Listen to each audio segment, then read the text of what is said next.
сайн байцгаана уу? Намайг чигстэй хөвгөдөд авсан бүгдийг би металлург мэргэжилтэй эрдэс соёлыг гүн боловсруулах техникийн ухааны доктор, Монгол Улсын зөвлөх инженер ийм хүн байнамаа. Тэгээд би 2013 оноос эхлээл баг зэргээр модыг сонирхол тарж үзэл хашаандаа авчирж ирээл 1-2-оор нь ургуулаад тэгээд ковидын үе тэрний өмнөхөн бид нар ерөөсөө хашаага гой сайхан ногоон төгөл уулгая гэж ингэж зорилго тавиад эхнэр хөөхтүүд ээж нартайгаа нийлээд хамгийн анхны зөвлөгөөгөө Төв аймгийн Баянчаан сумын ой үржүүлгийн газраас зөвлөгөө аваад лам махаасаа зөвлөгөө аваад ингээд хамгийн ихний моднуудаа тарж эхэлсэн юм төвхтэй байдаг. Тэгээд тэр үед чинь болохоор бид нартай худаг ус байгаагүй. Тэгээд бид нар чинь 100 гаруй модыг шууд авчиж ирээд тарьчихсан. Тэгээд усалж арчлах гэл айгүйх тийм бэрхшээлүүд тохиолддог байсан. Тэгээд тэр үед бол за мод тарж ингэж ус зөөж зүдэрж яхаар энэгүй байсан ч гэл одоо болох юм байж тээ гэх тийм бас бодлууд орж ирж яхахыг бас нуухгүй. Тэгээд мод тарина гэдэг бол өөрөө их тийм хүнд хэцүү хөдөлмөр шиг надад санагддаг. Тэгээд явандаа бид нэр худаг ус гаргаад модоо өөрийн усалдаг тийм эвтэйхэн арай хөдөлмөр хөнгөвчлсөн шийдлүүдийг ингэж оруулж ирээд тэгээд мод тарих ажиллагаа маань ерөнхийдөө тэр бэрхшээлээс даваад гараа яваад гисэн гэсэн үг л дээ. Тэгэл тэрнээс хойш ер нь бид нэр болж өгүүлэл нэг хаврдаа нэг намрдаа нэг 2 удаа модны сезоноор нэг мод тарьчихсан хашааныхаа өөрийнх нь планыг гаргаж байгаа тийм ээ. Хаана бид нэр ямар шин модод хариулж өгөөрэй үгээд ингээд зөвлөлтөөд бас интернет хөтчүүдээс асуу зөвлөгөө авч байна. Орос ах нараасаа бас сонирхол нэгтэй мод үржүүлдэг ах нараасаа бас зөвлөгөө аваад тэгээд эднэрээс гарсан үр дүнгээр нь хашаага одоо моджуулах ийм ажлыг нэлээд тийм далайцтайгаар эхэлсэн. Тэгээд одоо бид нэр саяхан зөвхөн хашаантай тарьсан модны тоо бол 1800 орчим гараа авчирд юм билээ. Тэгээд талбай их том болохоор мод чинь тийм олон байгаа гэж мэдэгддэггүй. Тэгээд өөрөө 1-2 настай моднууд чинь хүнд анзаарагдах төвшөнд хүрээгүй байдаг болохоор тийм ээ. Бас байхгүй юм шиг хүнд мэдэгддэг юм байдаг. Тэгээд одоо тоолоод үзэхээр бол 1800 гаруй мод 20 гаруй нэр төрлийн тэрнээс Монголд анх удаа туршигдж ургаж байгаа ийм моднууд хүртэл манад байдаг. Тэгэл мод тарина гэдэг нь тэгээд өөрөө их гоё юм аа. Ингээд мод тарихаар чи өөрийнх нь ач тус гэж айгүй ихтэй. Тэгэл шууд одоо амьдралд үзүүлж байгаа ашиг тус гэхлээр юу гэхлээр хүн байнга өөрийгөө идэвхтэй хөдөлгөөнд байлгаж байна. Нөгөө модоо харчлах, услах, тийм ээ, суулгах, тарих гэдэг ингээд хүний эрүүл мэндэд өөрт нь айгүйх нөлөөтэй. Эрүүл байх одоо хамгийн том одоо үндэс нь одоо мод тарж дэрийг арчлах болж хуурж байгаа.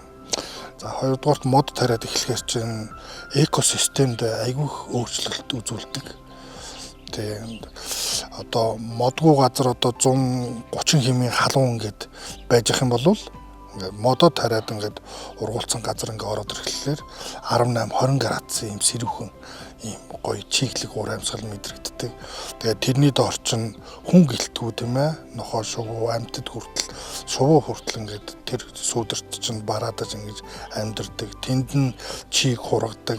Тэр чигэн дээр чинь үс ургамал их сайхан ургах тэр үндсэн нөхцлүүд ингэж бүрдэж гарч ирж байгаа.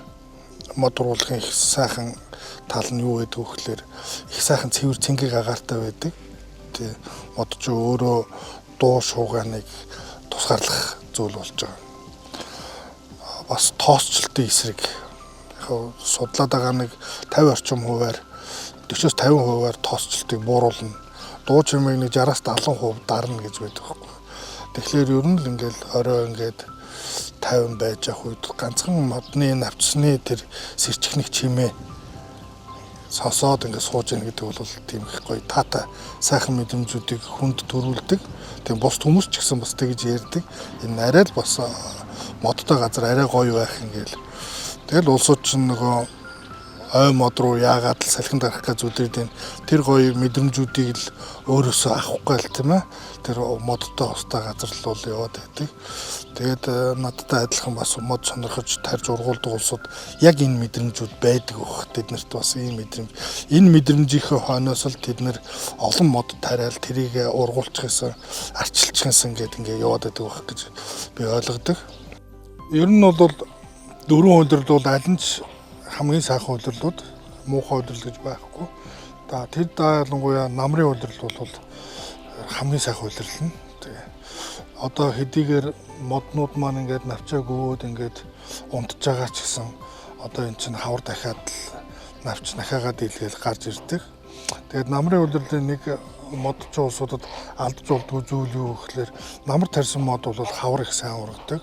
Өвөл өөрөө сайхан хөрсөж байгаа дасан зогцоод хавар бол хамгийн ургах магадaltaй моднуудыг намар тариалдаг гэсэн үг. Тэгэхээр мод унтнаа гэж юу хэлээд байна гэхээр навчааг өвөл ингээд шалдан болчих үеийг л мод унтж байгаа үе гэж нэрлэдэг. Тэгээ энэ үед ялангуяа өдөрт бол намрын одоо модны тариалтууд хамгийн их хийж явах ёстой удирдал нь. Тэгээ энэ үед тарьсан модууд бол хавар хамгийн сайхан ургадаг ийм сайхан моднууд болдгоо. Тийм болохоор залуучууд мод сонирхож байгаа улсууд та бүхэн одоо яг энэ намрын сайхан налгар мод тарьдаг өдрүүдээр өөрсдийнхөө дуртай модыг тарьж өөрийнхөө гэр орон хашаа байшингийнхаа өнгө төрхийг өөрчлөх энэ ажлаа сайхан хийж гүйцэтгэхээрээ. Тэгээ сайхан зуны дэлгэр цагт бүх навч ногоод зэрэгсэн үед та нар бас хурж ирж ямар мод яаж ургаж байна те нэвтрүүлгээ үргэлжлүүлэн хийгэрээ гэж ахын хүсэж байна. Намайг тэр лам гэдэг модны инженер ах байгаа юм л та. Миний одоо багш хүн. Тэгээд хашаагаа тойруулаад чи эхлээд улаас тарь гэдэг тийм зөвлөгөө өгсөн надаа. Тэгээд тэр зөвлөгөөний дагуу тарьж дуусаад би лам ахтар очиж үзсэн. Одоо мод маань ийм төвшөнд ургачлаа. Одоо цаашаа яах вэ гэхлээр тэр хүн ганц л юм хэлсэн. Одоо юу дуртайгаа тариарай л гэж. Тэгэхээр одоо энэ улааснууд бол бусад ургамлуудыгаа модоо ургах тийм тата нөхцлүүдийг бүрдүүлдэг. Тийм. Тэгэхээр нэгэнд улаас тариалаад бид нар нөгөө юу гэж хэлэх юм тийм тааламжтай нөхцөлийг бүрдүүлдэг төгссөн бол цаашаага одоо гоёлын модоо та тарих уу хашааныхаа планыг яаж төлөвлөсөө хамаарат гоёлын модоо энэ хэсэгтээ тарих арай олон хүмүүс явдаг тийм учраас харагдахгүй байдал цонхныхаа хажууд одоо арай ногоон ургам шилмэст моднуудаа тарих ийм байдлаар хөгжүүлж болдог. Тэгээ маад бол одоо аль альнууд нь байна. Шилмэст моднууд байдаг, бас нөгөө гоёлын моднууд маань бас байна. Тэгээ жимсний моднууд байна, тэ өхрийнүүд, бөөрөлзгөн, чоны элэг, далан хальс, долоогон гэл ингээд бүх төрлийн одоо Монголд ургадаг энэ жимсний моднууд бол маад ургаж байна. Тэгтээ насаар бол харьцангуй бага. Тийм боожл багтай байгаа. Тий. Одоо ирэх жилээс эхлээд бол алимнууд маань бас өвдөлөө өгöd гэлгэрх чангаанзнууд бас ялгаа авахгүй бисэргэлэмүүд өрлүүд маань бас жимслэх ийм юутай байна. Тий. Шинжтэй байна. Тэгэхээр ирэх жилээс бол ер нь дийлэнх жимснүүдээ бид нэр хашаанд аваад хэрэгжилж байгаа гэсэн ийм бодолтой байгаа.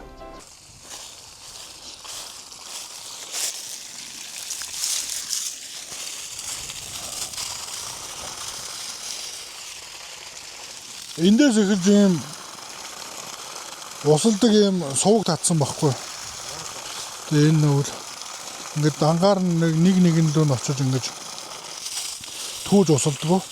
Энэ услгаанаас л ингээд явсан сувг энд баруун талд ургаж байгаа бүх моднуудыг услаад явдаг. Тийм байдаг. Сувг татсан энэ жил.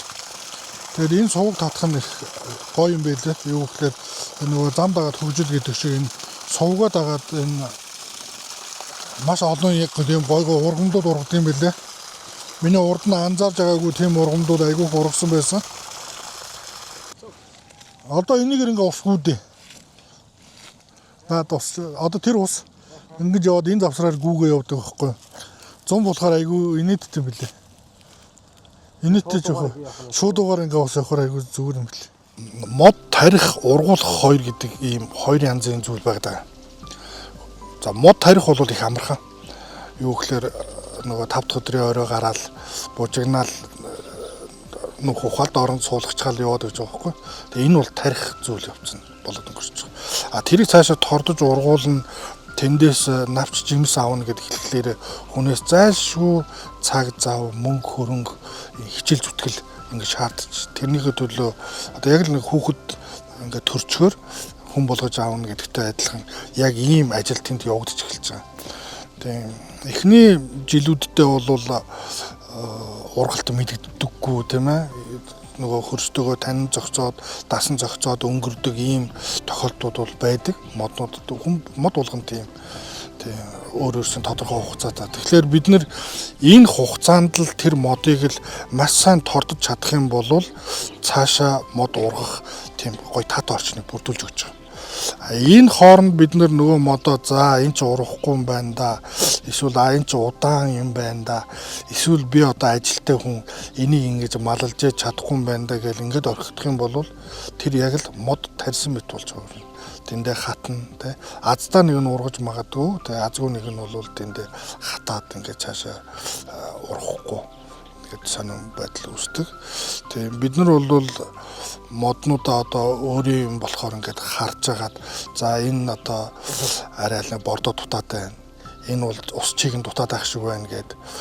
Тэгээд хамгийн түрүүлж асуудаг зүйл маань юу гэхлээр нөгөө биднэрт одоо сонирхол нэгтэй улсуудын группууд дундаасаа энэ мод яаж юм вэ гэж асуугаад коммент тавиад үлдээхээр нөгөөдөл чи өөрсдийнхөө туршлагаасаа тийм ээ дараагийнх нь одоо бид нар өөрсдөө багш гэд нэрлэлсэн байгаа биднээс төрүүлээд нөгөө модны энэ бэрхшээлүүдийг даваад туулаад гарцсан улсуудаасаа уцтаж асууна энэ мод нэг ийм л хөө навч гарахгүй одоо боллоо гэд одоо жишээлбэл надад байдаг нэг мод бол 3 жил ерөөсөө навч гарахгүй тэгээд сугалж ичгээд оронд нь ондоо мод тарьчуулан гэд болохоор тийм сэтгэл байгаа байхгүй.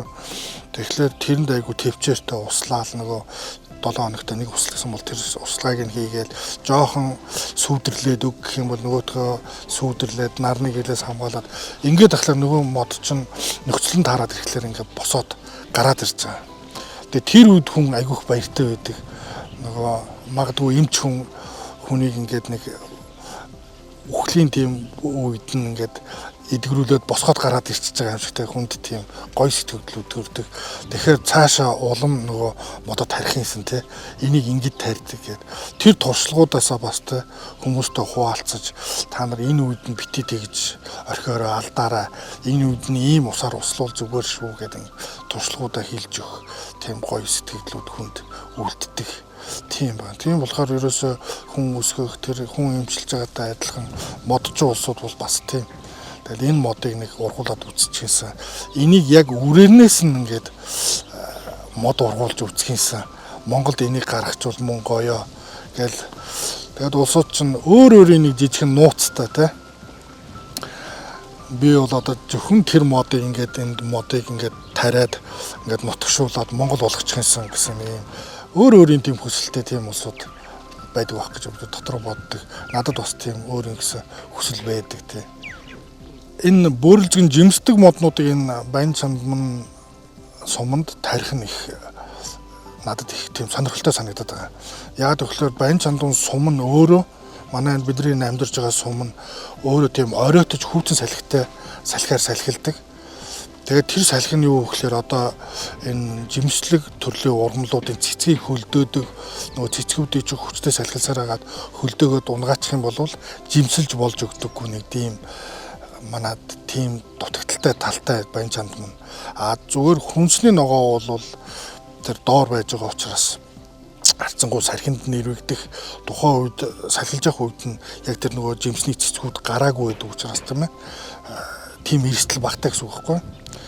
Тэгээд Баян Чандманд энэ жимсийг л бөөнөр нь ургуулж чадна гэдэг л бол ер нь хамгийн их тийм ач холбогдолтой зүйл юм байгаа. Яг энэ технологи нь олно гэдэг нь бол тийм. Тэгээд би хамгийн сүүлд одоо ялам гэж модыг ингэж үржүүлэхээс ингэж өөрөө дотор бодсон. Тэр мод нь болохоор нэг 2-3 м өндөр ургадаг. Тэгээд яг бөөрөлцгөнтэй адилхан тийм жимс гаргаж өгдөг. Тэгээд тэр жимс нь өөрөө эрүүл мэндийн ач холбогдолтой. Сахар болон диабетээр өвдсөн юм өвчтөе улсууд тэр жимсийг идэхээр одоо идэгдэг тэр хүндрэлүүд нь багасдаг. Тэгсэн мөртлөө Сибирт ургаад идэг жимс Тэгээ Монголд ургаж өгөхгүй ингээд байгаад. Магадгүй надаас өөр улсууд бас ургуулсан байхыг би бас үгүйсэхгүй. Гэхдээ би байн чанд тэрийг ургуулах гэсэн л гэж ингэж зорьсон л байхгүй. Тэгээд үрсэлгээг нь олж аваад тэгээ 3 жил харсан. Тэгээд тэр бол ер нь бол ургаагүй. Тэгээд за одоо энэ модыг яшиг одоо Монголд ургах ч юм байна гэд ингээл итгэл алдарч ирсэн. Тэгээд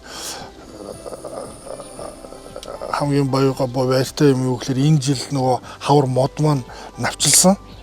Энэ одоо миний 3 жилийн өмнө олж суулгасан ялан мод л доо. Тийм Монголд ер нь ховор. Тийм би одоогор бол яг ялантай тийм жимсийг авч байгаа хүн гэж одоо би бол сонсоогүй л байгаа.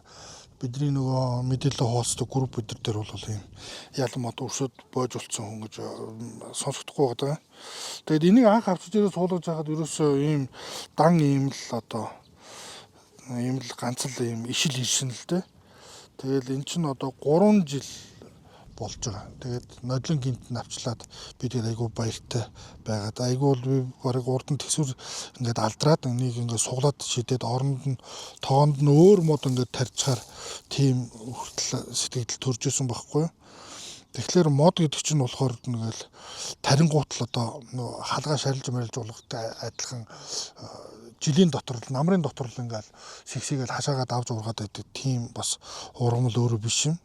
Навч байхгүй тийм зүгээр л юм укаск шиг юм юу болчих байхгүй. Тэгээд тэр мод хараад айгүй байлсан. Тэгээд одоо тусад нь өөрт нь хашаа хийж өгөөд тэгээд нүмерлөөд одоо тэрийг л цаашаа ургуулах юм бол тэгээд бид нар бас нэг төрлийн гоё жимсийг хашаандаа гэрийн орчиндөө ингээ ургуулад авч ашиглаад тэгээд бусдад бас түгээх цааш нь үржүүлэх тэгээд өөрийнхөө эрүүл мэндэд тэр гоё хэрэгтэй жимснүүдийг авч ашиглах тийм ээ ийм гоё болцоо бүрдэж байгаа.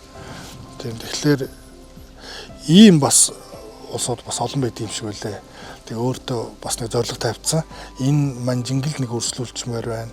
Энэ жимсийг нэг өрсөлдүүлчмээр гэсэн юм ногоо энэ модтой холбоотой улсууд тийм өөр ингэсэн жижигхэн мөрөөдөл тээж явдаг. Тэрнийхээ төлөө газар малтаж тэр халтар холтор болчихсон явдаг тийм улсууд байдаг.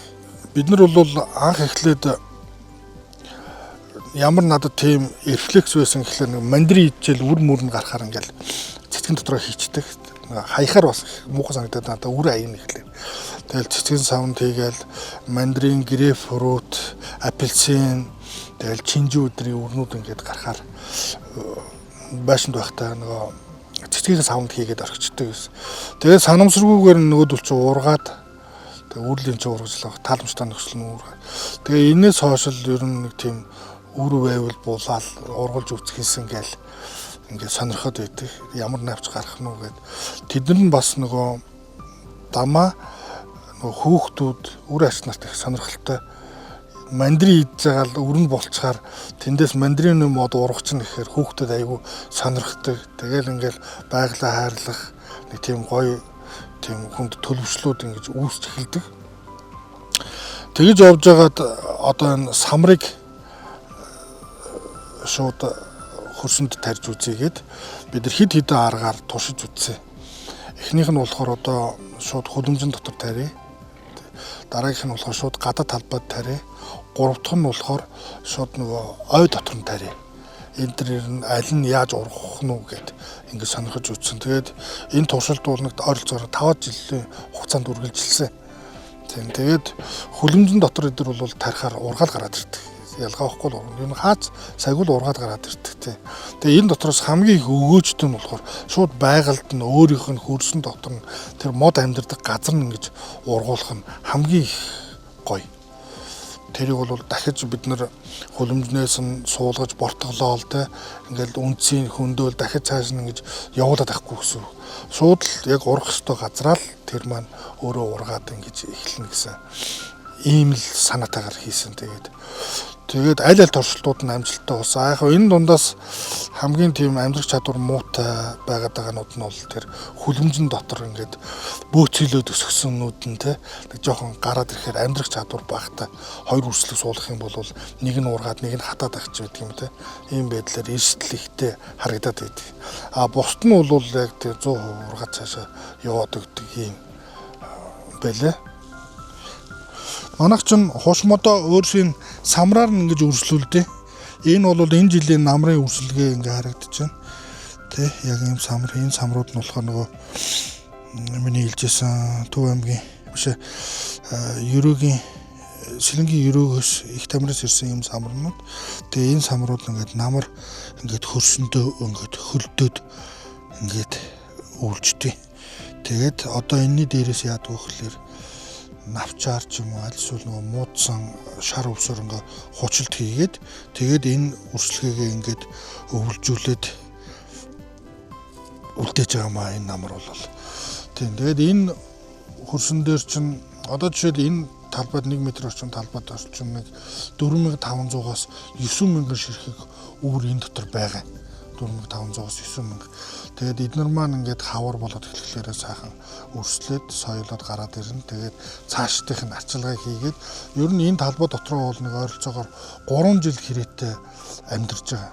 Тэгээд энэ дотроо 3 жилийн хугацаанд бол амьдрах чадвартайнууд нь босч гарч ирээд амьдрах чадрууд нь үхээд тэгээд энээсээ цаашаа бол бид нар бортголоод бортгон дотор хадгалж эхэлдэг. Тэгээд энэ бортголсон савн дотроо бол бас нэг 2-3 жилийн турш хадгалж агаад тэгээд цаашаа зарагдах эсвэл ой мод руу суулгагдах яг үндсэн газар руугаа үрслэгээнүүд маань явдаг. Тэгээд одоо энд байгаа талбай дээрээс бол бид нар оролцоогоор энд нэг 9000 орчим, энд нэг 18000 орчим. Ингээд талбайдаа бол бид нар 25000 ширхэг үрслэгээ хийх боломжтой. Гэхдээ энэ бол зүгээр л нөгөө би гихтээ өөрийнхөө нөгөө сонирхлын журмаар л үрслүүлээд ойр орчныхоо хүндөх зарим нэг нь худалдан борлуулах зорилгоор тарьж байгаа ийм үрслэгээнүүд юм байгаа.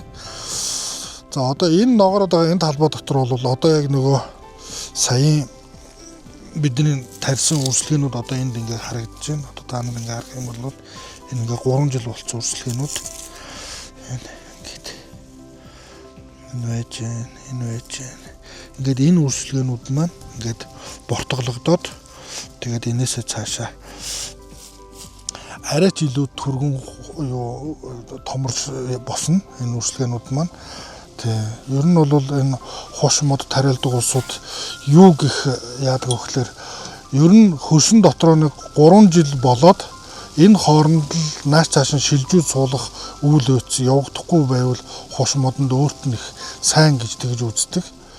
Тэгээд хошмодоо тарьсныхаа ард нь яадаг вэ гэхээр одоо энэ бэхлэгээнүүд дээр юм хучлтууд хийгдэж байна. Нарны шууд гэрлээс ингэж хамгаалсан.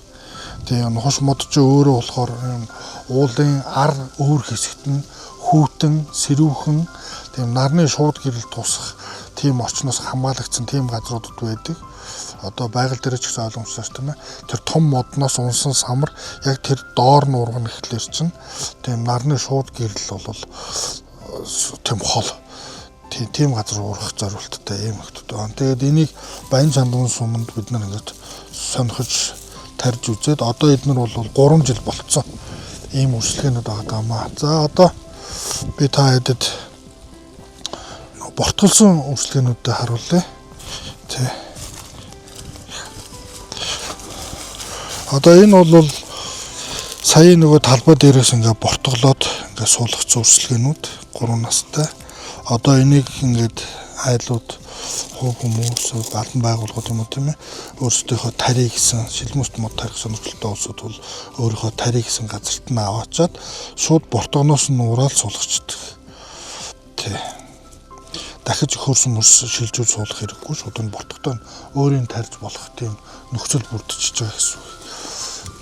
Тэгээд одоо ийм үед нь бол ингээ бордоод ингээ арай харьцангуйгаар эдгээр чинь түргэн ургаж эхэлдэг. Ийм бортгологдсон моднууд бол тэгээ бид нар сая энэнийг ойролцоогоор 500 орчим ийм бортготой моднууд авсан. Тэгээд энийг одоо дараа жилийн хавраас талбай руу шилжүүлээд одоо тарих хэсгүүдийн тариад ингээд эргэлтэнд орондоо.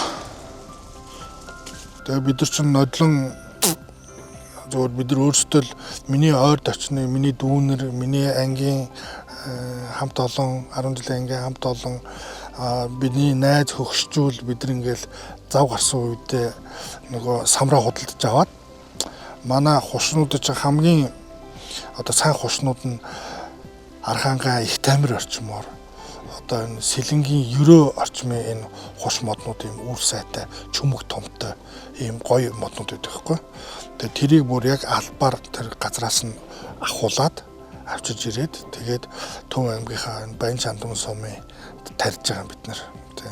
Нодон бол бид нар нэг 210 мянган 240 орчим мянган өрсөлдөө хийсэн.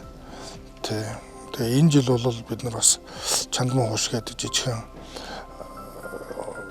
нөхөрлөл үүсгээд тэгээд энэ жил бас нэг 640 орчим мянган өрсөлдөө ингээ байгальд нь яг өөр дээр нь хийсэн. Ийм ажил амжилт байгаа. Тэгээд энэ маань ер нь их айтайхан харагдаад байгаа.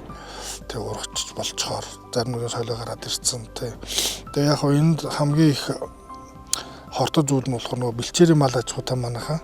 Тэгэхээр ингээд тариад орхихоор нөгөөдхийн маань мал хуу идчих гэдэг тийм ээ. Тэгээд тэр болгоныг ингээд хашаалж хамгаална гэхлээр чинь маш их зардал өндөртэй. Тэрний оронд бол үрээ аваад цацчихвэл биднэрт бол хэрэгтэй байгаад байдیں۔ Тэгээд энэ жил бол 640 мянган өрсөлдөө хийсэн. За яг хөө энийгээ зүгээр бид нар хамгийн их бүдүүлгээр бодоход л 1% гэж бодоход л бид нар 6400 орчим модтой л үлдэх юм байна даа гэсэн ийм л дотроо тийм бодолтой явдаг бид нар. Тэгэхээр 6400 орчим мод гэдэг чинь нэг гад бол Монголын модны нэгтэршил бол 1200 300 байгаа. Тэгэхээр бид нэг 6-7 га газар юм хушин ойтой байх нь. За тэгээд тэр үед чинь нөгөө гахаа хэрэм нөгөө алаг шаазгаанууд чинь нөгөө эдсэн самруудаа өөрөөсөө механикаар ингэ тараадаг тийм байгалийн өөрийнх нь юм дөө шүү дээ. Тэдэн ажиллаад эхлэх юм бол ингээ Баян Чандман сум маань бол бахад нэг төрлийн модтой болох юм байна да гэсэн тийм гэгээлэг мөрөөдөлтөй. Тэдрийг манай зарим ахмадууд бол бид нар харахгүй юм байна. Гэхдээ энэ сайхан үйл хэрэгт оролцож байгаа маань ёстой гоё байна гэд ямар ч тийм шалтгаалж хойш суухгүйгээр таяга тулаал модод харьцаж байгаа юм чинь. Энэ моднууд болохоор нөгөө ховдын булганаас ирсэн моднууд. Ховдын булган сумаас ирсэн. Нөгөө давжаа алим, бисрэг алим гэдэг чинь тэ бисрэг алим. Тэгээд том алимны хоёр сорт энд ургаж байгаа. Тэгээ энэ бол энэ жил бас цэцгэлсэн. Тэгээд би энэ жил цэцгийг хадгалж чадаагүй. Цэцгнүүд нь унаад ингээд жимс байхгүй болсон. Одоо эх жилээс энэ мод дөрвөн модоо бол нэлээд сайн харчилж иж жимсийг авах тийм төлөвлөгөөтэй байгаа. Эндээс бол их гоё жимснүүд гарах хэвээр. Ногоон алим ургана, шар алим ургана. Ийм алимнууд ургадаг ийм моднууд ялгаахгүй алимны мод эднэр. Тэгээ алимны модонд арчилгаа сайн хийхгүй бол ингээд айгүй амархан хатцдаг. Эднэр салхинд ингээд хатчихдаг. Тийм болохоор ер нь алимны мод ч хуучдаг гэдэг нь хоёр янз байгаа дээ. Тийм болж өгвөл энийг дулаахан байлгах, нөмрлөх тийм л ажиллабаруудыг энэ алимны модон дээр хийж ивэл сайн байдаг. Ер нь мод хайрлагч тэр, амтан хайрлагч тэр, эхнэр нөхрөө хайрлагч тэр хайр гэдэг бол өөрөө хүчтэй зүйл дээ. Хайр дутсан юм бол ер нь юу байгаа ч л одоо цаашаа дахиад явахгүй. Тийм болохоор одоо мод тарих юм бол яг л тултал нь л одоо чи чамаас ямар л одоо хичээл зүтгэл юм гарч болох нь үү те энэ болгоно л гаргана гэсэн үг. Тэгээ анх л бид нар алюминий моднуудаа тарьчаад байжгаад цэцгийг алдахгүй тулд өөрсдөө ингээд орны давуугаараа ингээд нөгөөдөлөө ороогоод тэгээд нөгөө салхинаас хамгаалаад л те одоо тэгжэхийг би санах юм те. Тэгэл хаалтууд хийн нөгөөдүүд салхинуудаа салхинд цэцгнүүдээ алдахгүй тулд тийм ээ тэрийг хаалтууд хийж нөгөө цэцгээ авч үлдэнэ. Цэцгчин авч үлдчихэж л нөгөө мод ч өсөж үржих те жимс нь гарах тэр бүх нөхцлүүд үүснэ те. Тэгэхээр тэр болгонд л өөрийн гэсэн сэтгэлээр л очиж харах хэрэгтэй. Тэгэхээр модонд хайртай байх хэрэгтэй. Модны ач тусыг мэддэг байх хэрэгтэй тийм ээ. Энийг нэгч гихгүйгээр хүнд хилж өгүүлэх чухал тийм ээ. Одоо мод тарих чинь ийм ач холбогдолтой байдаг шүү. Одоо энэ нэвтрүүлгийн цаад санаа ч гэсэн бас тийм энийг сонссон хүн дахиад бас нэг мод тариасаа тийм ингүүл ингээл эн чинь гол ач холбогдол үр дүн энэ дээр гарч ирдэг тий. Тийм болохоор модыг бол аль болох хайрлаж чамаас өөрөөс чинь ямар л тийм боломж гарна тэрийгээрээ л модоо харьцлах хэрэгтэй, услах хэрэгтэй, илүү дутууг нь авах хэрэгтэй тийм ээ. Байршлууд нь болохгүй бол одоо манай тэр Facebook-ийн групптэй модоо шилжүүл суулгаж хэлдэг тийм. Аль тохиромжтой газар руу тэгэхгүй тохирохгүй газар байна гэж өвхүүлэхгүй шүү дээ бид нар чинь. Тэгээд дахиад үндснээс нь ухаж аваад нөгөө тийг яг эвтэйхэн газар нь аваач суулгаад те. Энэ болгон чинь нөгөө модоо ургуулчихсан, бойжуулчихсан гэсэн нөгөө сэтгэл хайр юм л яваад байгаа гэсэн үг.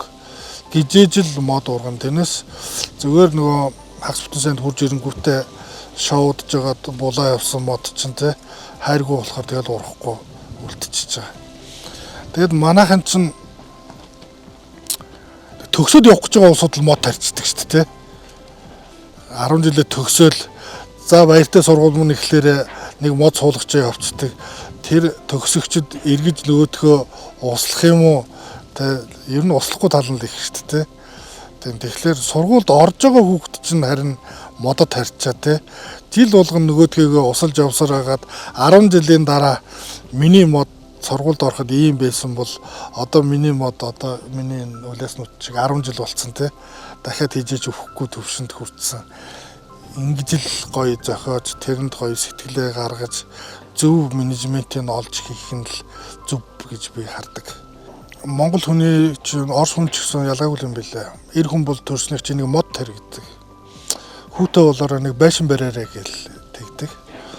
Тэгэл зарим нэг нэвтрүүлгүүдээр харж байхаар би ч одоо байшин барьж чадахгүй байр худалдаад авцсан энэ гэл ингээл ярьж харагддаг юм байл л дээ. Гэхдээ энэ гурвын чинь цаана их том философи нуугдаад ид. Тийм мод тарихын цаана бол энэ их дэлхий, энэ аргамал амтан энэ дэлхийг хайрлах те. Чи хэрвээ энэ дэлхийд хүн болж төрөөд энэ ургамал амтны идээд те ногоог нь идээд агаарыг амьсгалсан бол чамд авахныг цаг байхад өгөхныг цаг байх ёстой гэдгийг л ойлгох ёстой. Тэрийг ойлгосон хүн бол те хүссэн хүсээгүй тэр модыг л тарьж эхэлнэ. Тэр модны ач тусыг ойлгосон хүн тэрийг модыг хайрлаж тарих тэр ухамсар үүсэх ёстой байхгүй. Тэгэхээр энэ ерөнхийлөгчийн санаачлаад байгаа тэр 10 тэрбум модны чинь цаана нуугдаад байгаа юм бол тэр Монгол хүн аюулгүй эрүүл цэвэр орчин дотор тэр эрүүл хүнсээ хэрэглэж одоо амьдрах тэр нөхцөлийг л үүсгэж байгаа. Тэрнээс биш аюу гой цэцэгтэй гудамжаар алхах нь гол юм шүү дээ. Тэрний амьсгал, тэрнээс үүссэн нөлөөгөөр өвс ургамалтай байгаад дэлхийн энэ дулаарлыг нэмэгдүүлэхгүйгээр энэ малчин мал аж ахуйгаа авч үлдэх. Энэ философи нуугдаад байгаа. Тийм болохоор хүн болгон л мод тарих хэрэгтэй. Аль боломжоор л мод тарих хэрэгтэй. Тэгээд ер нь модчин улсууд дээрээс ингээд очиод тийм модыг ямар тарих вэ гэхлээр за чи одоо бошуухан яваараа гэдэг хүн байдгүй шүү дээ. Алийг хөө наашир чи танах хичнээн метр квадрат вэ? Чи юу тарьсан бэ гэл ингээд зөвлөгөөл өгөх гээд л ингээд хичээгээд идэх те. Тийм болохоор хинээс нь ч гэсэн очиод асуухад тэд нар чамааг цаашаа гэхгүй тэг өөрт байгаа үрсэлгээнээсээ өгнө байлгүй байгаа бол тийм ээ. Тий. Ингэж тэгээд одоо манай ойр хавийнхан чинь бас их модтой шүү дээ. Тийм нөгөө мод тарьдаг болохоор улсууд чинь дагаал ер нь мод тарих зөв гээл ингээл дагаал мод тариа явдаг тий. Манай артл хажуудлын айлууд бол бас модтой айлууд тий.